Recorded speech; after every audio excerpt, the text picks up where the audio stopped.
श्री राम जय जय राम। श्री राम जय जय राम। श्री राम जय जय राम। श्री राम जय जय राम। श्री राम जय जय राम। श्री राम जय जय राम। श्री राम जय जय राम। श्री राम जय जय राम। जत्र जत्र रघुनाथ कीर्तनम तत्र तत्र कृतमस्तकाञ्जलिं बाष्पवारि परिपूर्णलोचनं मारुतिं नमत राक्षसान्तकम्।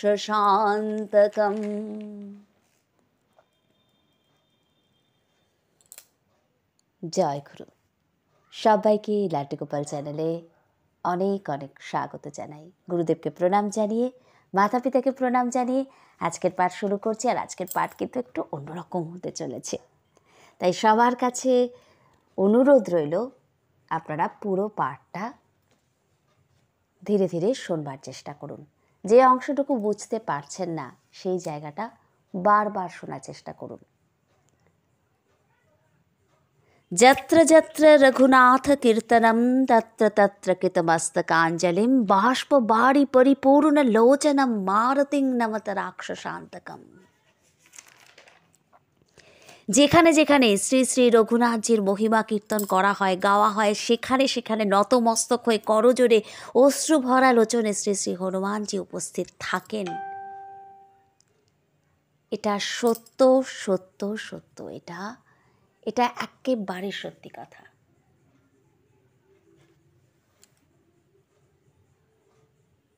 তিনি উপস্থিত থাকেন এবং তিনি শোনেন। হনুমান চালিসা আমরা এখন অলমোস্ট বেশিরভাগ জন পাঠ করি, কিন্তু হনুমান চালিসা পাঠের আগে জেনে নিতে হবে কয়েকটা খুব গুরুত্বপূর্ণ বিষয়, যেগুলো জেনে নিলে আমাদেরই সুবিধা হবে। এবং আপনারা তো পাঠ করছেন, আমরা অনেকেই পাঠ করছি। আরও কি করে এই পাঠকে শক্তিশালী করা যায়, এই পাঠকে আরও কি করে, কিভাবে এই পাঠ করলে আমরা নিজেরাই বুঝতে পারবো যে আমরা কতটা আনন্দ পাচ্ছি।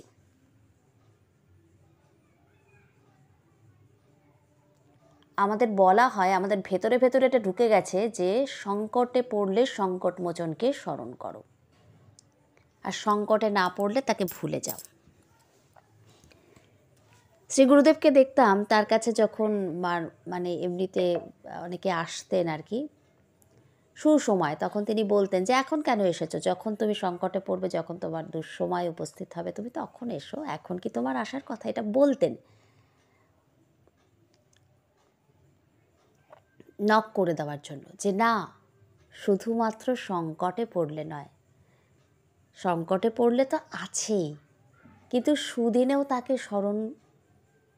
স্মরণ মনন করতে হয়। তবে হ্যাঁ, এটাও সত্যি, আমরা যখন কষ্টে থাকি, আমরা যখন সংকটে পড়ি, তখন কিন্তু আমাদের স্মরণ মননটা বেশি হয়, তখন আমরা বেশি করে তাকে ডাকি। হ্যাঁ, লোভে পড়ে সংকট থেকে পরিত্রাণের জন্য, কিন্তু ডাকা তো হয় কোনো না কোনোভাবে।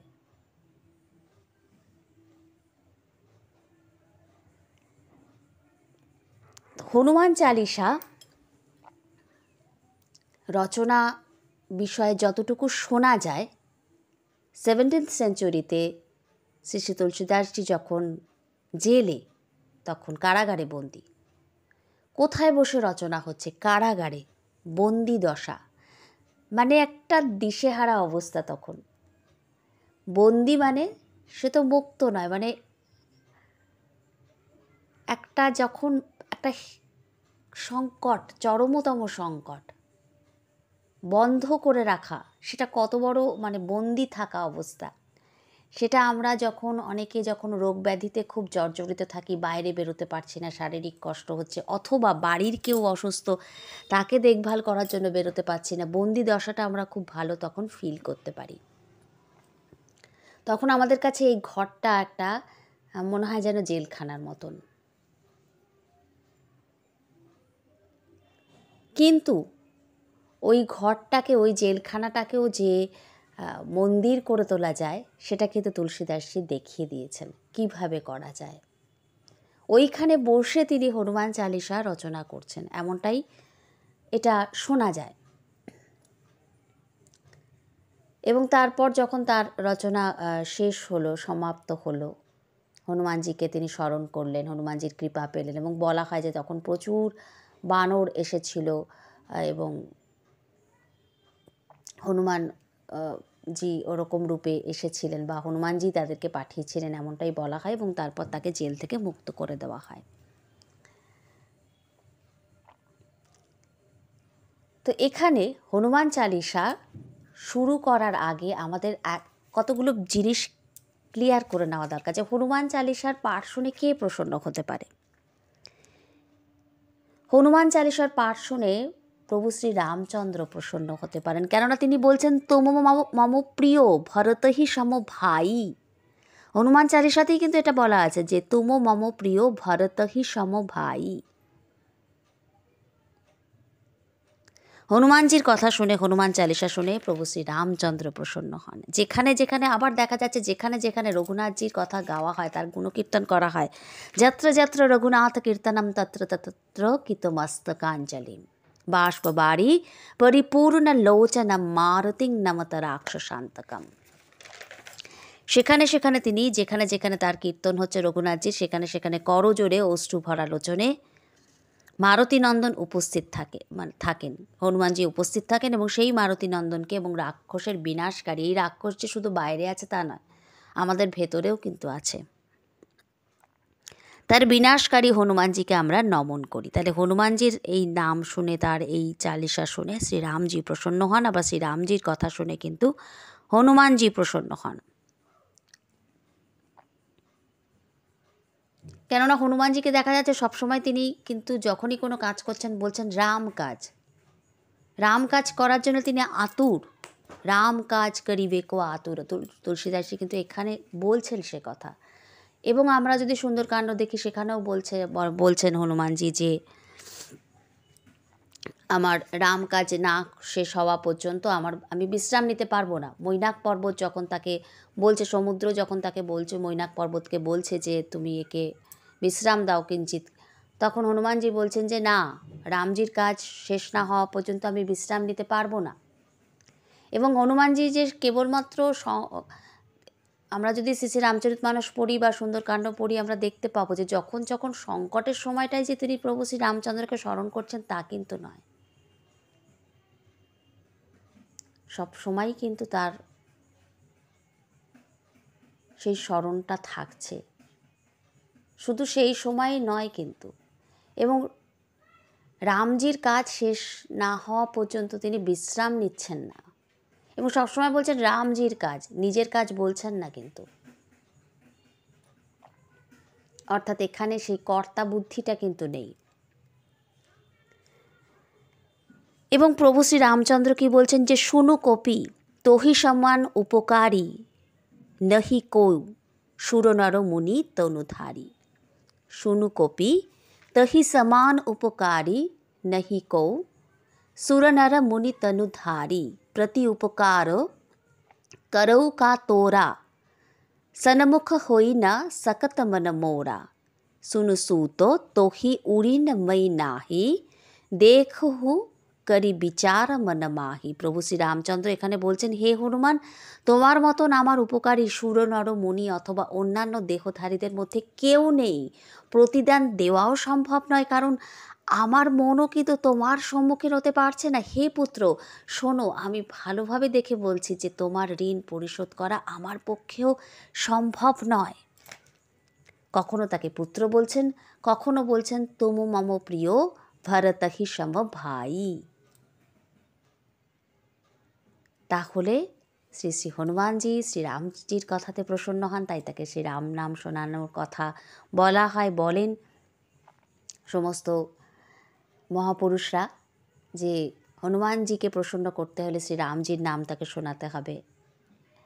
আবার শ্রীরামজিকে প্রসন্ন করতে হলে হনুমানজির নাম শোনাতে হবে। হনুমান চালিসা যদি আমরা পাঠ করার আগে শ্রীরামজিকে স্মরণ করে নিই এবং তাকে বলে যদি আমরা হনুমান চালিসার পাঠ শুরু করি, তাহলে কিন্তু দুজনেই প্রসন্ন হবেন। এরপর আসছে হনুমান চালিসার প্যাটার্নটা কীরকম, তার গঠন একটু অন্যরকম। হনুমান চালিসা 40টা চৌপাই আছে এতে, ঠিক আছে? 40খানা চৌপাই আছে। জয় হনুমান জ্ঞান গুণ সাগর থেকে নিয়ে 40খানা চৌপাই আছে। লাস্টে গিয়ে হচ্ছে তুলসীদাস সদাহরি চেরা কি জয় নাথ হৃদয় মুকুটেরা। এই 40খানা চৌপাই শুধু এখানে নেই, তার আগে পরে দোহা আছে। প্রথম শুরু হচ্ছে শ্রী গুরু চরণ সরোজ রাজ নিজ মনু মুকুরু সুধারি। শ্রী গুরু চরণ সরোজ রাজ নিজ মনু মুকুরু সুধারি। बरनौ रघुबर विमल जसु जो दायक फल चारि। बुद्धिहीन तनु यानिके सुमिरो पवन कुमार। बल बुद्धि विद्या देहु मोहि हरहु कलेश विकार। শ্রী গুরু চরণ সরোজ রাজ, এই নিজ মনু মুকুরু সুধারি, এটা দিয়ে শুরু হচ্ছে, এই কথা দিয়ে, এই দোহা দিয়ে শুরু হচ্ছে এবং শেষেও আমরা আরেকটা দোহা পাচ্ছি। পবনতনয় সংকটহরণ মঙ্গল মূরতি রূপ। রাম লখন সীতা সহিত হৃদয় বসহু সুরভূপ। তাহলে এরকম একটা অদ্ভুত প্যাটার্ন কেন? 40টা চৌপাই, 40টাই বা কেন? বলা হয় যে 40 দিন যদি আমরা, 21 দিনের একটা আছে আর 40 দিনও বলা হয় যে 40 দিন যদি আমরা কোনো জিনিসকে, এর আরও অন্য কারণ থাকতে পারে, আমরা যখন করি সেটা আমাদের নিউরো প্যাটার্নের মধ্যে বসে যায়। তো এখানে শ্রী গুরু চরণ সরোজ রাজ, শ্রী গুরু বলছেন, সদ্গুরু বলছেন না, গুরুদেব বলছেন না, শ্রী গুরু বলছেন। চালিসা তো পরে করব, পুজো পাঠ পরে করব, তার আগে আমরা কি কি কাজ করব, তুলসীদাসজি এখানে কিন্তু খুব ক্লিয়ার কাট সেটা বলে দিচ্ছেন এবং আগে পরে দোহা দিয়ে দিয়েছেন, মাঝখানে চালিসাটাকে দিয়ে দিয়েছেন। এর কি অর্থ কেন করেছেন আমি সে কথা বলছি না, আমার নিজের যেটুকুনি মনে হয়েছে আমি শুধু সেটুকুনি এখানে বলছি যে আগে পরে দোহা দিয়ে সেটাকে বেঁধে দিয়েছেন, একটা গণ্ডি করে দিয়েছেন। শ্রী গুরু চরণ সরোজ রাজ, স্মরণ করছেন কাকে? গুরুদেবকে। গুরুদেব অর্থাৎ বা শ্রীগুরু অর্থাৎ কোনো, আমরা এখানে বিশেষ কোনো, আমরা মানে গুরুদেব বলতে গেলে আমরা যাদের থেকে দীক্ষা নিয়েছি বা যাকে মানি, আমরা সেই দেহটার ওপরে খুব বেশি, সেই শ্রী দেহের ওপরে গুরুত্ব দিয়ে ফেলি। অবশ্যই দেব, কিন্তু এটা একটা তত্ত্ব বা এটা শুধুমাত্র দেহের মধ্যে আবদ্ধ, এই বিষয়টা দেহের মধ্যে শুধু আবদ্ধ নয়। যদি আমরা ভাবি যে এটা শুধুমাত্র শ্রীদেহের মধ্যে আবদ্ধ, তা কিন্তু নয়, এটা শক্তি। এখানে তুলসীদাসজি কত বড় কথা বলেছেন, একটা সাধনার গুচ্ছ জিনিসকে তুলে ধরেছেন। গুরু পূজা প্রথমে করতে হয়, যে কোনো পুজোর আগে বলা হয় যে পুজোয় শুরু করার আগে গুরুদেবকে স্মরণ করে নিতে বলা হয়। বীজ মন্ত্র যাদের দেওয়া থাকে তাদের, যা অনেকের আবার তার সাথে সাথে গুরুমন্ত্র দেওয়া থাকে, আগে গুরুমন্ত্র করে তারপর বীজ মন্ত্র করতে বলা হয়। এক একজনের আরও অনেক কিছু থাকে, অনেক কিছু বলে দেওয়া থাকে তাদের, যাদেরকে যেমন বলা আছে তারা তেমনই করুন। কিন্তু এখানে আমার বলার কথা হচ্ছে তুলসীদাসজি এখানে সাধনার কতগুলো বা যৌগিক প্যাটার্ন এখানে কিন্তু উল্লেখ করেছেন। আমরা আমাদের নিত্য নাম জপ পুজো পাঠ সাধন ভজন যা যা যে শব্দই আমরা বলি না কেন সেটার ক্ষেত্রে একটা পরিষ্কার করে একটা যৌগিক প্যাটার্নের উল্লেখ করেছেন তিনি, যেখানে শুরুতেই রয়েছে শ্রী গুরু শব্দ। শ্রী গুরু কেন? তিনি গুরুদেব বলতে পারতেন, সদ্গুরু বলতে পারতেন। এই যে শ্রী শব্দটা, আমরা ছোটোবেলায় যখন মহাভারত শুনতাম, আমার সুরটা এখনও মনে আছে, अथ শ্রী মহাভারত কথা, এই বলে শুরু হতো। ভাগবত কথাও এই বলে শুরু হতো, অথ শ্রী। তো এই যে শ্রী শ্রী রাম ঠাকুরের কথাতে আমরা বারবার দেখছি যে উনি নামের আগে শ্রী যোগ করতে বলছেন। শব্দ তো নিছক শব্দ নয়। শ্রী অর্থাৎ ঐশ্বর্য সূচক, কল্যাণকারী, মঙ্গলপ্রদ, সেই জন্য শ্রীগুরু। ঐশ্বর্যকেও যুক্ত করে দিলেন, ঐশ্বর্য শব্দটাকে এখানে যুক্ত করে দিলেন। কার সাথে? শ্রী গুরুদেবের সাথে। মঙ্গল সূচক, ঐশ্বর্য সূচক, এই শব্দটাকে তিনি গুরুদেবের সাথে, কল্যাণকারী, মঙ্গলপ্রদ, তাই শ্রীগুরু। এবারে যেটা বললাম যে যৌগিক প্যাটার্ন, কি সেই যৌগিক প্যাটার্ন? কি সেই যৌগিক প্যাটার্ন? তিনি এখানে যে যৌগিক প্যাটার্নের কথা বলছেন, প্রথমে গুরু পূজা দিয়ে শুরু করছেন।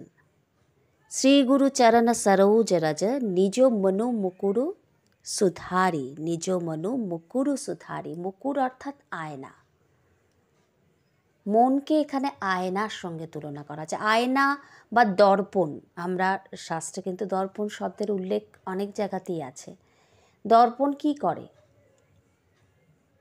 দর্পণ নিজেকে দেখতে গেলে লাগে, অন্যকে তো আমরা চোখ দিয়েই দেখতে পাই, যেটা আমাদের চর্মচক্ষু। নিজেকে দেখতে গেলে তখন দর্পণ বা আয়নার সাহায্য লাগে। তেমনি এটা মনরূপী দর্পণ। তো দর্পণ পরিষ্কার করতে বলছেন না, আমাকে দেখতে হচ্ছে, আমি দেখছি নিজেকে আয়নার মাধ্যমে। তো আমার ছবিটা আমাকে পরিষ্কার করার কথা বলছেন, নিজের মনকে পরিষ্কার করার কথা বলছেন, নিজের মনরূপ দর্পণকে এখানে পরিষ্কার করার কথা বলছেন। নিজ মনু মুকুরু সুধারি, অন্যের দিকে দৃষ্টি দিতে বলছেন না, নিজের দোষ ত্রুটিগুলোকে দেখে সেটাকে সুধারি, পরিষ্কার করতে বলছেন নিজের মনকে। কি দিয়ে সেটাও উল্লেখ করছেন তিনি এখানে। মনোমন্দিরকে পরিষ্কার করার কথা। ধুলো যদি জমে থাকে মনের মধ্যে, তো আমরা আমাদের প্রভুকে কোথায় বসাবো? কি দিয়ে পরিষ্কার করব মনোমন্দির? সেটাই চালিশার শুরুতে একদম প্রথমে বলে দিচ্ছেন যে কি দিয়ে আমরা মনোমন্দির পরিষ্কার করব। এবং যে যৌগিক প্যাটার্নের কথা বলছিলাম, যে একটা ঘটনা উল্লেখ করি এখানে। এক যোগীকে একবার জিজ্ঞাসা করা হলো যে তার কাজ কি। তিনি নির্দ্বিধায় উত্তর দিলেন, আমি চাষার ঘরে জন্মেছি, চাষবাস করাই আমার কাজ। যখন প্রশ্ন করা হলো কতটা জমি আছে তোমার, তার নিজের শরীরের দিকে এক ঝলক তাকিয়ে তিনি বললেন, প্রায় 3.5 হাত। ভারতে চাষারা হাতের কনুই থেকে মধ্যমা পর্যন্ত 1 হাত হিসাবে জমি মাপে এবং প্রত্যেক মানুষের উচ্চতা তার নিজের হাতের মাপের 3.5 হাতের সমানই প্রায় হয়। তো এটা কি অনুভব করতে পারছো তোমরা যে মানুষের সর্বশ্রেষ্ঠ সম্পদ তারই জমি, অর্থাৎ তারই দেহ এবং মন। সুতরাং চাষের কৌশল জানা থাকলে প্রবল প্রচেষ্টায় অমূল্য ফসল ফলিয়ে যে কোনো বিষয়ে কিন্তু সে বিশাল সম্পদের অধিকারী হতে পারে। যোগী তার এই 3.5 হাত জমি চষে পূর্ণতারূপ ফসল ফলিয়ে জীবনের লক্ষ্য পূরণ করে। যোগ হচ্ছে এই কৃষিকার্যের কৌশল, যা আমাদের শেখায় যে কীভাবে এই জমিটাকে চাষ করতে হবে। এবং তুলসীদাসজি এই হনুমান চালিসার প্রতিটা চৌপাইতে এই চাষের কৌশল বলেছেন, কিভাবে চাষ করতে হবে এবং সর্বোত্তম এই জমিটাকে সর্বোত্তমভাবে কী করে ব্যবহার করতে হবে। এই বিদ্যা শেখাচ্ছে শুধু কী করে সাধন করতে হবে তা নয়, কী করে সাধনা লব্ধ সেই সম্পদকে রক্ষা করতে হবে এবং সাধনা করার আগে, জমিতে চাষ করার আগে কী করে জমি পরিষ্কার করতে হবে, অর্থাৎ আগাছা টাগাছা যা আছে সেটাকে আগে ক্লিন করে নিতে হবে, কর্ষণ করতে হবে এবং বীজ বপনের জন্য তাকে উপযুক্ত করতে হবে, যাতে সেই জমিতে ফসল ফলানো যায়। তুলসীদাসজি এখানে এই যৌগিক প্যাটার্নেরই উল্লেখ করছেন। তিনি প্রথমে শ্রীগুরুর কথা বলেছেন, শ্রীগুরুদেবকে স্মরণ করছেন যাতে, এবং দোহাটাকে দিয়ে দিয়েছেন প্রথমে, লাস্টে আরেকটা দোহা রয়েছে, দুটোর মাঝখানে, এই বলয়ের মাঝখানে রেখে দিয়েছেন তার চৌপাইকে, 40টা চৌপাই। এই 40টা চৌপাইকে কেউ যদি ঠিকভাবে করতে পারে, সেইভাবে শুধু করলে তো হবে না, তাকে রক্ষা করতে হবে। সেই জন্য এই বেড়া। লাস্টে গিয়ে কোথায় বলছেন, লাস্টে গিয়ে কী বলছেন তিনি, কোথায় বসাবেন বলছেন, কোথায় বসতে বলছেন, হৃদয়ে বসতা সুরভূপ, হৃদয়ে অনাহত চক্রে। হনুমানজির ছবিতে আমরা কি দেখি, যে বুক চিরে দেখাচ্ছেন, ভেতরে রামজি রয়েছে, জানকী মাতা রয়েছে। কোথায়? অন্য কোনো জায়গাকে চিরে দেখাচ্ছেন কি তিনি? দেখাননি, কিন্তু হৃদয়কে চিরে দেখাচ্ছেন, হৃদয়ের জায়গাটা, এই অনাহত চক্রের জায়গাটা। কিন্তু সেটা তো পরে, আগে কি কি করতে হবে তুলসীদাসজি কত সুন্দর করে এখানে জমি চাষ করার পদ্ধতিগুলোকে বলে দিচ্ছেন, এবং কি কি চাইতে হবে হনুমানজির কাছে, বা আমরা যদি আমাদের পুজো পাঠ যাই করি কিভাবে প্রার্থনা করব সেটাও কিন্তু বলে দিচ্ছেন, যে এমন একটা প্রার্থনা, এমন কিছু কিছু জিনিস মানে চাইবার কথা তিনি এখানে বলছেন, যেটা চেয়ে নিলে আর আলাদা করে কিছু চাইবার থাকে না।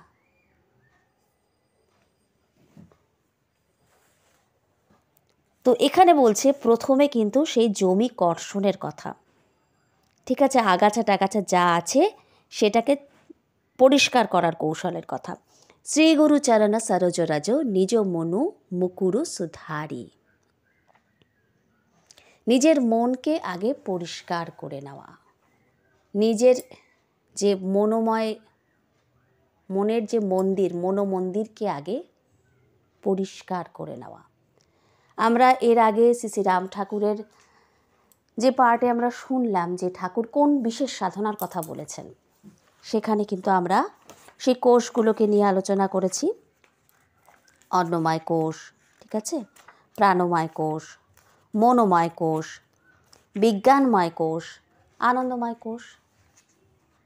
তো এগুলোকে নিয়ে কিন্তু আমাদের এই দেহ, আমরা শুধু অন্নময় কোষটাকে দেখতে পাচ্ছি, বাকিগুলোকে আমরা আমাদের এই চর্মচক্ষে দেখতে পাচ্ছি না। কিন্তু যখন আমরা পুজো পাঠ, নাম জপ, সাধন ভজন যা করি, তার আগে এই জমিটাকে তৈরি করার জন্য পরিষ্কার করার কথা এখানে বলছেন, প্রথমেই পরিষ্কার করার কথা বলছেন। এবং তারও আগে শ্রী গুরু এই শব্দটা বলছেন। এটা শুধু শব্দ নয়, গুরু পূজা, গুরুদেবের কাছ থেকে অনুমতি নিয়ে তাকে জানিয়ে যদি কিছু হয়ে যায় তাহলে কিন্তু তিনি ওখানটাতে রক্ষা করেন এবং তিনি মার্গদর্শনও করেন। কোনো বাধা বিঘ্ন এলে সেখান থেকেও রক্ষা করেন, প্রোটেকশান দেওয়া একটা। ওই যে বললাম বেড়া, শ্রী গুরু চরণ সরোজ রাজ, শ্রী গুরুদেবের চরণকে স্মরণ করছেন কিন্তু এখানে তিনি। আমি শ্রী গুরুদেবের কাছে শুনেছি যে এমন এমন কিছু ঘটনা বলতেন উনি, যে যেখানে যখন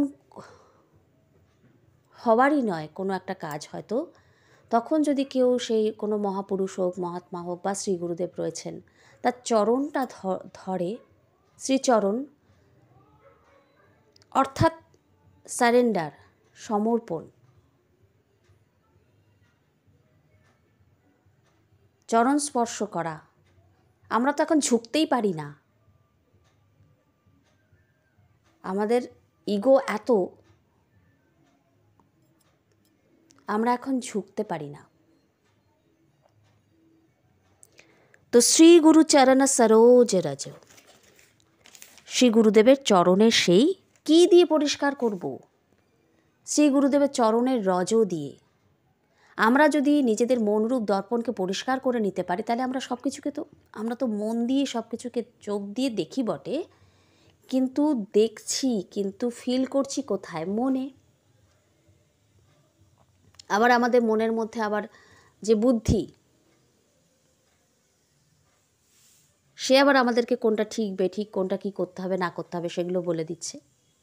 তাহলে আমাদের এই মন যদি সুন্দর হয়, পরিষ্কার হয়, যেটাকে আমরা এখানে বললাম যে যৌগিক প্যাটার্নে তিনি হনুমান চালিসাকে সাজিয়েছেন, যৌগিক কর্ষণ করা বলতে যা বোঝাচ্ছে, সেটাকে যদি আমরা পরিষ্কার করে নিই, তাহলে আমাদের বিচার শুদ্ধ হবে, আমাদের দৃষ্টি দোষ দূর হবে। কেননা আমাদের মনের মধ্যেও তো চোখ আছে, জ্ঞানের চোখ, বৈরাগ্যের চোখ। তো মনের চোখের মধ্যে যখন ধুলো জমে যায়, তখন চোখে কি হয়? একটু ধুলো এসে পড়লে চোখটা বন্ধ হয়ে যায় না? তো তেমনই মনের চোখের মধ্যেও যখন ধুলো এসে পড়ে, তখন সে চোখ বন্ধ হয়ে যায়, তখন আমাদের দৃষ্টি দোষযুক্ত হয়ে যায়। তো এই ধুলো কিসের? অবিদ্যার ধুলো, পঞ্চক্লেশের ধুলো। মহর্ষি পতঞ্জলি এটাকে খুব সুন্দর করে বলছেন, অবিদ্যা, অস্মিতা, রাগ, দেশ, অভিনিবেশ, এই হচ্ছে পঞ্চক্লেশ। অবিদ্যা, অস্মিতা, রাগ, দেশ, অভিনিবেশা পঞ্চক্লেশা। এর মধ্যে রাগ আর দেশের জন্য কিন্তু আমরা বেশি কষ্ট পাচ্ছি। রাগ মানে কোনো কিছুর প্রতি আসক্তি, ভালো লাগা, সেটাকে আমরা আরও বেশি করে পেতে চাইছি। যখন পাচ্ছি তখন আবার একটা ভয়ও কাজ করছে, এটা পরে থাকবে তো, এটা পরেও আবার পাবো তো। দেশ হচ্ছে বিরক্তি, ভালো না লাগা, যেটাকে আমরা ভয় পাচ্ছি বা বিরক্ত লাগছে, যেটাকে আমরা এড়িয়ে যেতে চাইছি। তো এটাকে কি দিয়ে পরিষ্কার করব? শ্রী গুরুদেবের শ্রীচরণ কমলের রজ দিয়ে। চোখে ধুলো পড়লে চোখ বন্ধ হয়ে যায়, কিন্তু ওইটাই যদি শ্রী গুরুদেবের শ্রীচরণের রজও হয়, তাহলে সেটা বন্ধ হয়ে থাকা চোখকেও কিন্তু খুলে দেয়।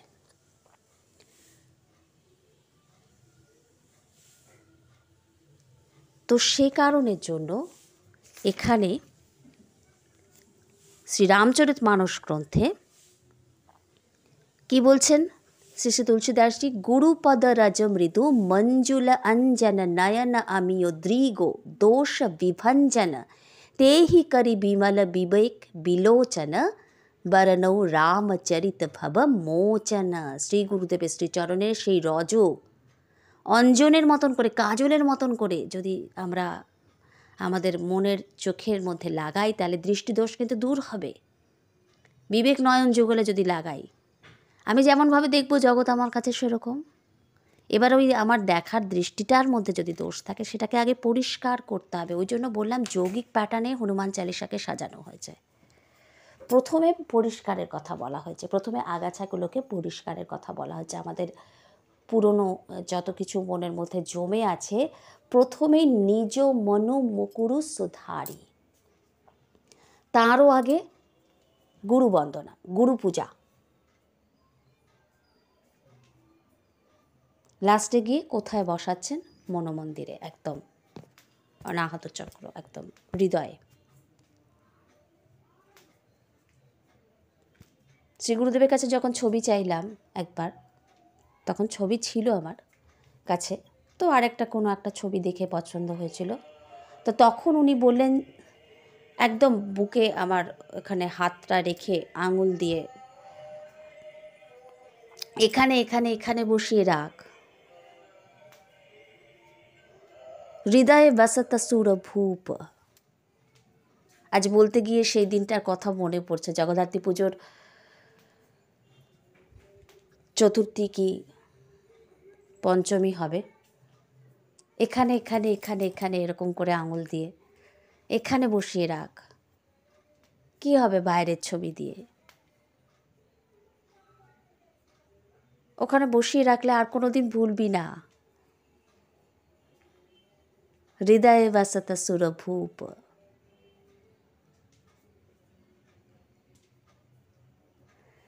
হনুমান চালিসা পাঠ করার আগেই এই জায়গাগুলোকে দেখে নিতে হবে। প্রথমে গুরু পূজা দিয়ে কিন্তু শুরু হচ্ছে। ওটার জন্য একটা পাওয়ার, একটা শক্তি আপনার মধ্যে তখন চলে আসবে, আপনাকে প্রোটেকশানও দেবে, ঠিক ঠিক পথে মার্গদর্শন করে এগিয়েও নিয়ে যাবে। ভুল হলে পরে সেখান থেকে আপনাকে রক্ষা করবে, কোনো অসুবিধেই যাতে আপনি না পড়ে যান। আপনাকে শ্রী গুরু শব্দটা প্রথমে রয়েছে,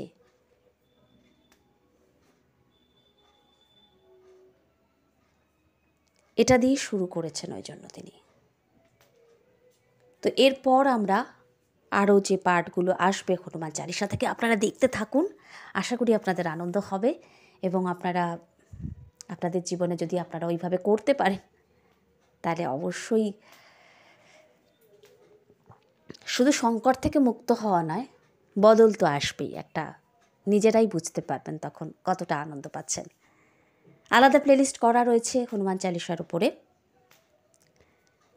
এবং আমরা এক একটা চৌপাইকে ধরে ধরে এরপর কথাতে আসব।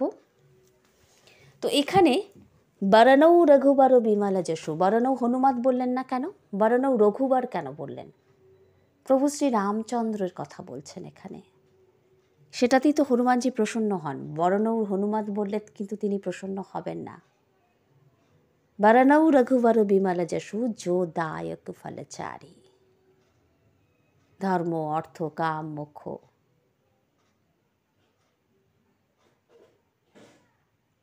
চারটে ফল। তো বাকি কথা এর পরের পাঠে আলোচনা হবে। চেষ্টা করব বাকি কথা এর পরের পাঠে পাঠ করে শোনাবার চেষ্টা করব।